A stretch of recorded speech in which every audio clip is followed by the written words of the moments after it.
What's going on, guys, and welcome back to the Bit of Footy YouTube channel. In today's video, the tipping videos are back. Now, for the first two rounds, I have done absolutely horrendous in my footy tippings. In round number one, I think I got 5 out of 9, and in round number 2, I got 4 out of 9. So I'm literally on 9 points in total, but that's okay because I had a look at my competition and the leader is only on 12, so I'm only 3 points behind. But you know, as the season gets on, that gap could become wider, so I gotta really start to pick up and, you know, just see if I can swoop in on people's mistakes. It's going to be very tough to catch up, but you never know what could happen. We're only 2 rounds in. If you want to join my footy tipping comp, by the way, there is a link in the description below. Yeah, so make sure to join that, to join the footy tipping. And yeah, it should be fun, but so far I'm doing pretty average at the tipping. So I'm hoping this week things can come to light and I can do well. So without further ado, let's not waste any more time and let me run you through my round 3 footy tips. Alright, kicking off round 3, we have the Dogs taking on the Swans at Marvel Stadium. Should be an interesting match. They've actually got the Dogs as favourites, but percentage wise, everyone's tipping the Swans to win. It's 38 to 62%, which is probably roughly around the correct percentage, what I would say. It's a pretty even match, but going off form, I just feel like the Swans are going to get this in the bag. I feel like he's playing magnificent footy at the moment, both in the midfield and the forward line. He should have a big game against the Dogs, I reckon. Hopefully, if his form continues, he should have a big game against the Dogs. Obviously, we got Buddy Franklin as well. He's already kicked his 1000th goal, so the Dogs don't have to worry about that, but they still have to worry about Buddy playing a good game as well. But it just seems like the Swans are really linking up well, and I feel like they can get the job done and send the Dogs into a possible 0-3 position. So this is a big game for the Dogs, but I think the Swans will get the job done. Moving on to game number 2, we have the D's taking on the Bombers at the MCG. It's going to be tough for the Bombers. They've lost Zach Merritt now, so Darcy Paris is going to do, you know, a lot of that midfield work now. It's not going to be the dynamic duo. It's going to be the something single. So I don't know what you want to call it, but yeah, the Bombers, it's going to be hard for them to get the job done. They've had 2 losses on the trot, a big loss against the Cats and now a loss against the Lions. Well, I thought they were pretty competitive against the Lions, but the Lions managed to get the job done. This is going to be a tough game for them. The D's, they didn't look overall, you know, 100% last week. Managed to get the job done like good teams do. So I'm going to tip the D's to get the job done at the MCG. And I reckon Ben Brown could have a good night tonight, on that night, and kick about, I'm going to say 4 goals, Ben Brown. I'm not going to put like a big call, but I'm just saying Ben Brown could have a really big night. Maybe possibly kick 4. Come back to this video if he does. Then we got another Friday night game. We got the Showdown happening on a Friday night. It's obviously the Crows and the Power. You guys know that already. Geez, both teams starting off 0-2, so this is a big showdown just to get some, you know, confidence flowing back into the season for one of these 2 teams. I really feel like Adelaide have been competitive. Obviously, we dumped them last week by 41 points, and in the first round, they only lost by a point to the Dockers. The Power, though, geez, they're looking a bit rumbly. Lost to the Lions, and then a massive loss to the Hawks, which I don't think a lot of people saw coming. A few people tipped the Hawks, which amazed me, but yeah, I feel like this is the Powers game that they just have to win. They have to win this game, just get themselves up and going for the season. I thought they played well against Brisbane, like I said for Essendon. They weren't able to get the job done against the Lions, and then they got absolutely smacked against the Hawks. So in reality, this is a bit of a danger game, I reckon, for the Power, but I think they should be good enough to get the job done over the Crows. Then we've got the Giants taking on the Suns at Giants Stadium to kick off the Saturday games. Jeez, this one is an absolute 50-50 split down the middle for me. Giants, they've been playing some 50-50 footy in round 1. I don't think they were too bad against the Swans. Round 2, though, absolutely bottled it against a sort of depleted Tigers outfit. I was really expecting the Giants to roll over the Tigers in that one, but just couldn't get the job done. I feel like it's a bit of an MCG curse for the Giants over Richmond at the G. But yeah, this is going to be a very interesting game. Been really impressed with how the Suns have been playing as of late. They got the job done over the Eagles in Perth, and they played a really good brand of footy against the D's last week. And obviously they've got that really good combination of Raul Anderson and Miller working really well in the midfield.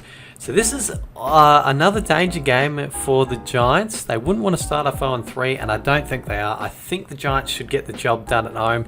Phil Davis is out, which is, a big out for them in the back line, but I just feel like the Giants will have that midfield strength. I feel like the Suns will put them up to them, and I wouldn't be surprised if the Suns won. It's a very danger game, and I can see myself swapping to the Suns maybe last minute, but for now I'm going to go the Giants to get the job done. Next, it's the Pies taking on the Cats at the MCG. Pies 2-0, the Cats 1-1. So this is it's a big game. If the Pies can get the job done, geez, they'd be jumping up and about. So would I, because I'm a Pies supporter.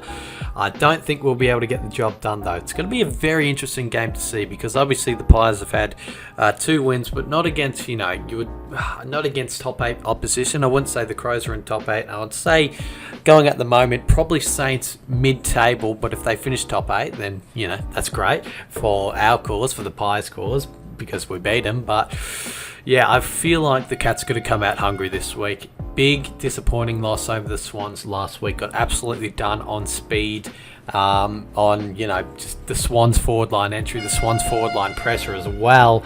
But I feel like the Cats are going to come out more hungry this week, get the job done over the young Pies who are still building.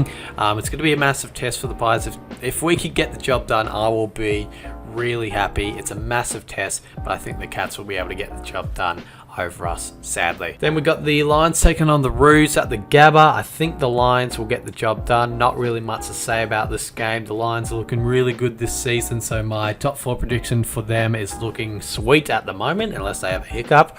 But yeah, they're just looking really neat. How's Lockie Neal just racking up 41 disposals and kicking 2 goals on the weekend against the Bombers. Geez, I don't know what's up with North Melbourne. Almost got done by a really, really depleted Eagles side who had to make 14 changes in total, and almost got done by that Eagles side. So not really impressed with how the Roos played on the weekend at all. I thought that game was really, really below average. Really below average. You would have thought that the Eagles would get absolutely dominated, but North, geez, they really allowed the Eagles to stay in that game for the majority. Wasn't really impressed at all. So yeah, I'm going to go the Lions at the Gabba to get the job done. The final 3 are the Sunday games. The Blues taking on the Hawks as the first. Geez, isn't this going to be an absolute ripper? So glad that it's a 110 at the MCG. I feel like the 110 games, or the 145 or the 210s at the MCG, always bring out good contests, and I feel like this is going to be a really good contest as well. Both teams starting off the season 2 wins, no losses. The Hawks coming up with a surprise last week over the Power. They could potentially get the job done, but I'm really liking what the Blues are bringing to the table, beating so far the Dogs and the Tigers as well. Their midfielders looking Sherry Ripe, Kennedy, Hewitt's playing well, Shearer, Walsh, Cripps, they're all playing well. Their forward line is going well as well, with the likes of Curnow and Mackay. Curnow kicking 5, Mackay kicking 4 last week. I think it's going to be a bit too much for the Hawks this week, so I'm going to go the Blues to get the job done. The Saints taking on the Tigers is next. Both $1.90. Both $1.90. Very interesting. It's a hard one to tip as well, but I feel like this is going to be what happened to the Saints in round 1, where the Saints were expected to win.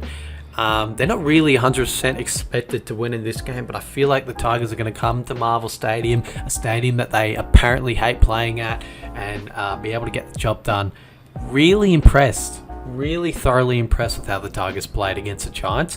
A depleted side, but players stood up and they managed to get the job done by a wealthy margin as well. So yeah, I'm going to back the Tigers in this week. It's such a hard game to tip this one, especially the Saints coming off a very, well, you would say a good win. It was an average game between the Saints and the Dockers. Let's not lie to ourselves, but the Saints found a way to get back into the game and get the job done. So I was impressed by how they managed to find themselves back in the game and get the W, but more impressed with the Tigers. So I think the Tigers are going to come with a wet sail and get the job done over the Saints. Last game of the week, pretty interesting that the Dockers versus the Eagles, the Western Derby, is the last game of the week. I thought maybe a Friday or a Saturday night would be these two, but I've gone the Dockers either way. Although I've been thoroughly impressed with how the Eagles have been playing with their depleted lineups, the 14 changes.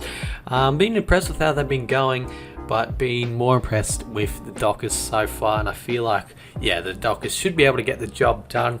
Don't know what the word is on Monday, if it's going to be playing or not, or Fife as well. But I still feel like, they had Fife and Mundy out last week against the Saints and Dockers and still managed to put up a fight with their young midfield, Brayshaw. Geez, what a star player he is turning out to be for the Dockers. Sarong played a good role last week as well. I was really impressed with Hayden Young for the Dockers as well. I thought he played a terrific game as well. If they can get one of Mundy or Fife back, or maybe even both, I don't know what the injuries are going to be like, but if they can get one of them back just to really put some experience into that midfield, that would be great for the Dockers.